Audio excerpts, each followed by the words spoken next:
Eloisa Vargiu ha 46 anni, è di Selargius ed è una donna disabile. Dalla nascita, nei fatti, le manca la mano destra e ha anche lei una storia da raccontare fatta di difficoltà nel trovare lavoro. Sì, abbastanza.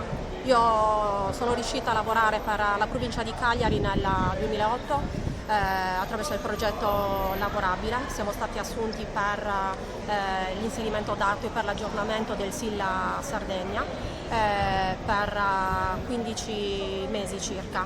Poi da lì siamo stati licenziati e poi più niente, non siamo riusciti a continuare a lavorare. Lei percepisce una pensione di validità? Assolutamente no, mai percepito alcunché. Quindi lei praticamente dal 2009 su per giù Sì. non ha un Non ho- reddito? No. Com'è la vita di una persona disabile nel 2018 a Selargius anche? Ci sono delle difficoltà? Ci sono delle difficoltà. Uno vorrebbe poter lavorare per sentirsi comunque realizzato, non necessariamente dipendere da qualcuno. Io per fortuna sono sposata, non ho tra virgolette problemi, però sentirsi realizzati è molto importante, quindi sarebbe bene che si potesse lavorare. Ecco. Disabilità nel 2018 vista da molti ancora come un qualcosa tutto negativo? Da qualcuno forse sì. Non siamo visti come persone forse valide, siamo viste come persone un po' diverse, ma le assicuro che siamo persone molto, molto valide.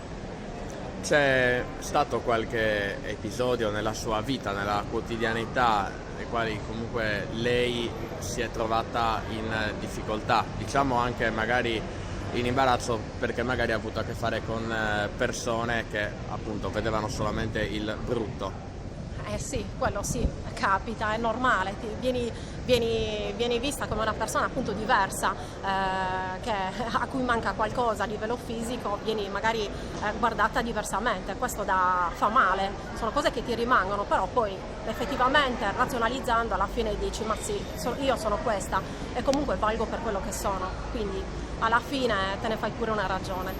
Farsene una ragione assolutamente ben venga, però è difficile, lei è una delle 37.000 testimonianze da un punto di vista lavorativo che poi produce degli effetti comunque a cascata, insomma quando non c'è il lavoro spesso non ci sono anche altre cose, è difficile comunque ottenerle. Certo, se non hai il lavoro non puoi nemmeno poterti programmare tantissime cose, non puoi fare certi progetti perché non hai la possibilità economica, quella è una cosa normalissima, quindi che ben venga il lavoro.